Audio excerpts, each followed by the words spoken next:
Sahabat Lato Cadia, ikuti cerita bersambung Manusia Harimau Marah. Selamat mendengarkan. Kau marah, Sabrina? Tanya Erwin memulai kembali. Tidak, mengapa harus marah? Sudah kukatakan, kau tidak punya salah padaku. Tidak ada sebab bagiku untuk marah padamu. Aku tak punya salah, tanya Erwin, bagaikan hendak meyakinkan dirinya atas kebenaran kata-kata Sabrina. Tidak, Erwin, tiap orang punya hak tertentu, boleh juga dikatakan hak asasi tiap manusia. Kau menyindir aku? Tidak, aku mengatakan yang sebenarnya. Kau tidak menyukai kedatanganku? Ataukah aku terlambat? Kau tidak tahu bagaimana sakit rasanya aku memendam rasa. Siapa saja boleh datang ke rumah ini, apalagi kau yang sudah sahabatku. Pernah pula menyelamatkan diriku. Aku ingat budi baik ayahmu dan Datuk Nan Kuniang yang menganggap aku cucunya karena ia sahabat karib mendiang kakekku. Erwin terkejut. Ia tak menyangka Sabrina mengenal Datuk Nan Kuniang. Beliau pernah datang kemari? Tanya Erwin. Ya, menyelamatkan aku dari Ki Ampuh. Aku tak dapat melupakan dan tak dapat pula membalas budi baik beliau. Erwin merasa kesadaran mulai cerah baginya. Tadinya ia sudah hampir berputus asa. Rupanya tadi Sabrina amat marah atau sedih dipendam.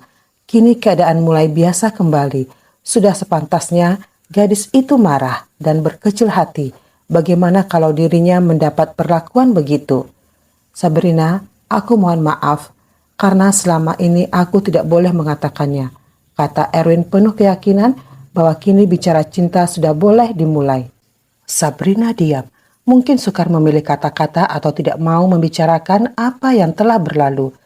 Kau memaafkan aku, bukankah begitu Sabrina? Aku tidak boleh menyatakan perasaan hatiku. Aku akan menceritakan sebab-sebabnya. Kau mau mendengarkan? Sabrina memandang Erwin. Tiada kebencian pada pandangannya, tetapi juga tanpa keinginan untuk mendengar cerita Erwin. Kau mau mendengarkan Sabrina? Tak usahlah, kata Sabrina. Jangan kita ungkap-ungkap kisah atau perasaan lama. Mengapa kau berkata begitu Sabrina? Aku tersiksa selama ini. Sabrina ingin mengatakan bahwa ia lebih tersiksa, tetapi ia dapat menahan diri. Bukankah sudah dikatakannya untuk tidak mengungkap kisah lama? Aku sangat tersiksa Sabrina. Hari ini hari kebebasan bagiku. Kata-kata Erwin itu sebenarnya menimbulkan tanda tanya. Mengapa ia tersiksa dan mengapa hari ini baru ia bebas?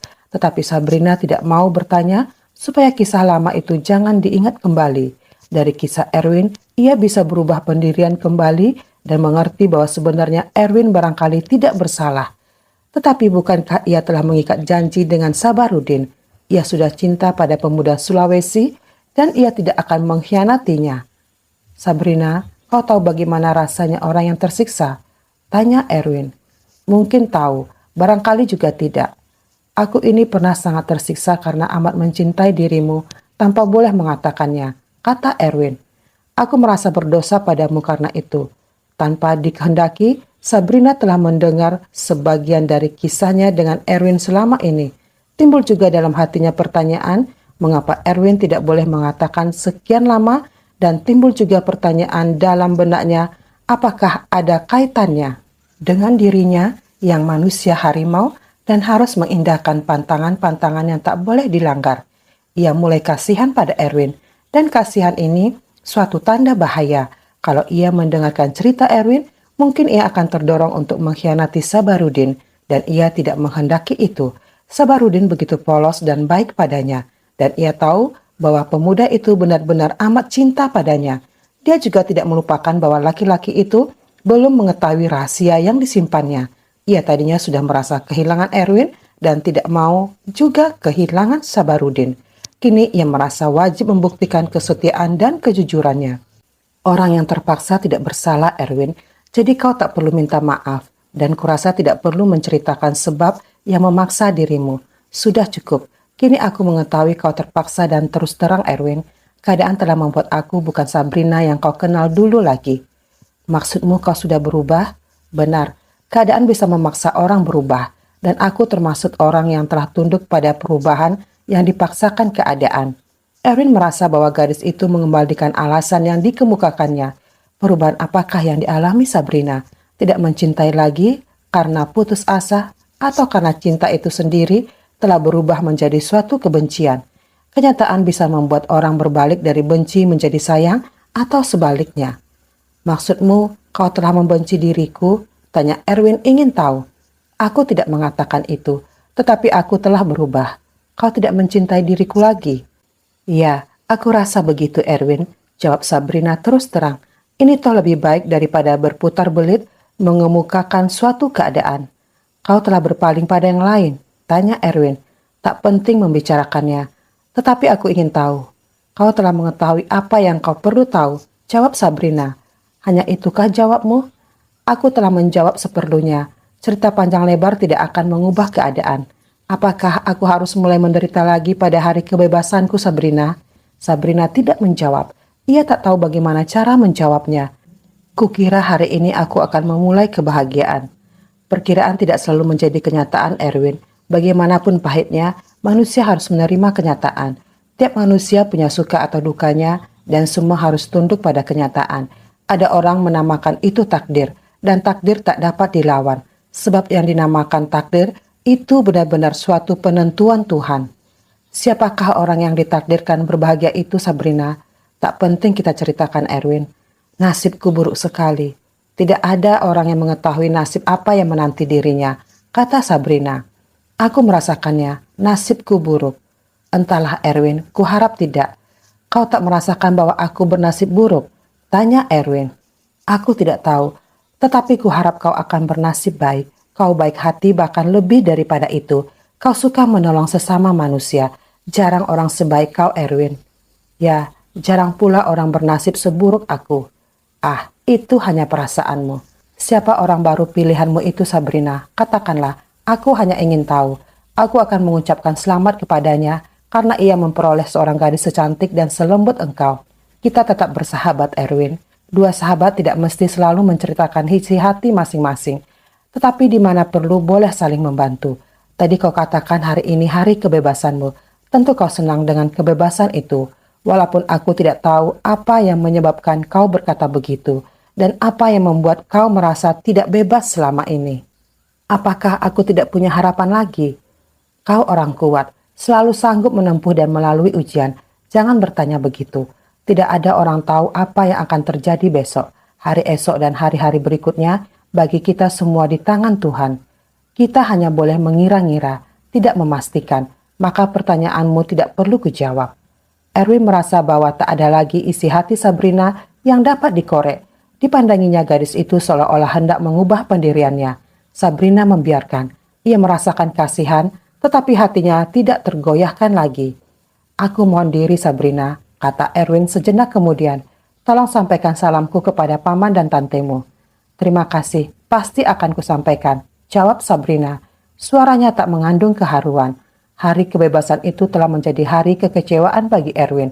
Kalau ia tadinya tersiksa menanti, maka kini ia tersiksa oleh berbagai pertanyaan yang tak terjawab. Dugaannya akan dapat memeluk Sabrina pagi itu telah meleset sama sekali.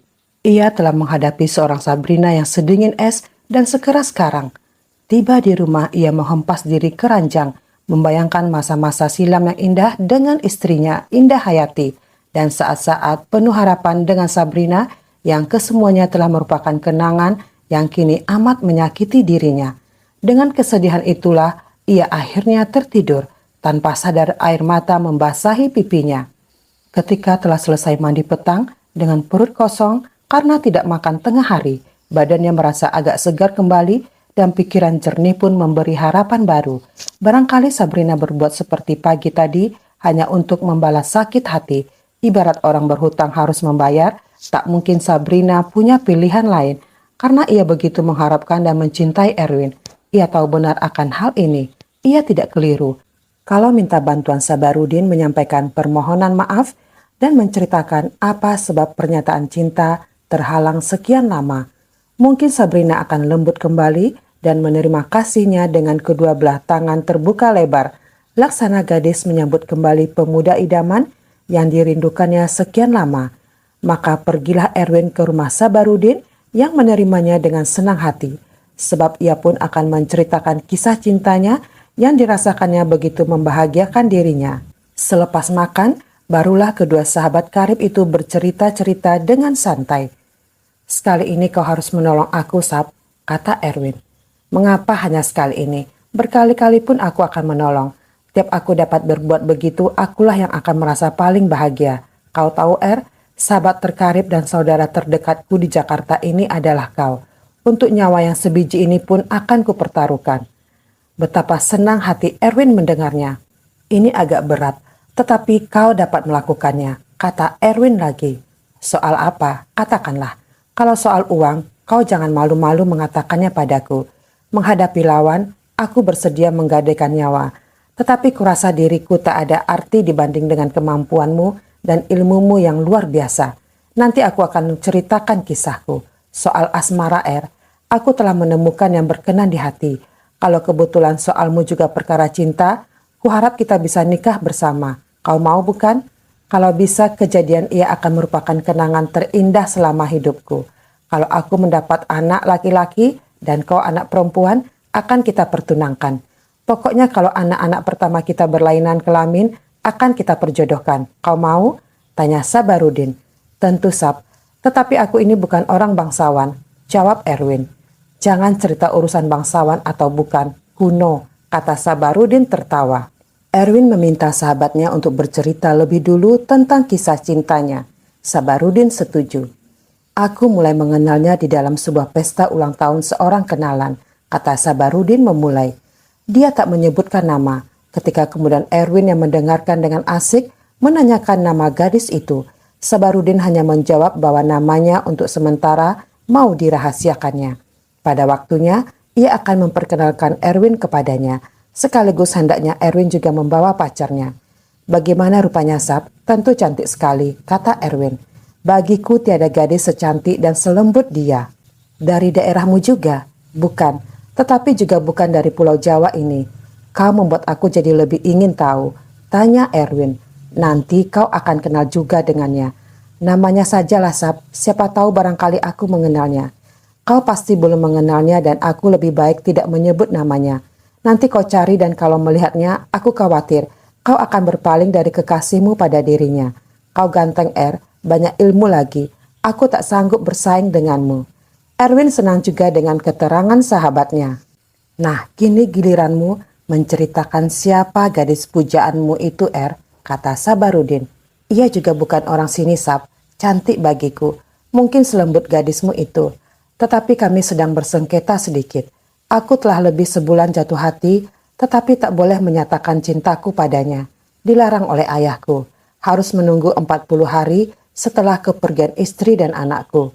Hari ini hari ke-41. Aku sudah boleh menyampaikan perasaan dan isi hatiku kepada dirinya." "Nah, apalagi? Mengapa tak kau sampaikan? Apakah ia tahu kau punya pantangan? Ataukah ia belum tahu bahwa kau amat mencintainya? Berterus teranglah saja kepadanya. Nanti kau terlambat. Gadis cantik biasanya jadi incaran banyak laki-laki," kata Sabarudin menasehati sahabatnya. "Aku sudah mengatakan padanya tadi pagi, tetapi ia rupanya marah padaku. Mungkin karena ia begitu lama menanti tanpa mengetahui cintaku padanya. Biasa, gadis tidak selalu secara serta-merta menyampaikan perasaannya. Apakah dia tahu bahwa kau menyayangi atau sedikitnya menyukainya?" tanya Sabarudin. "Ia tahu, sangat tahu. Tetapi aku tidak dapat mengatakannya." "Menunjukkan ada?" "Ya, sangat jelas. Ia pasti tahu bahwa aku amat menyayanginya."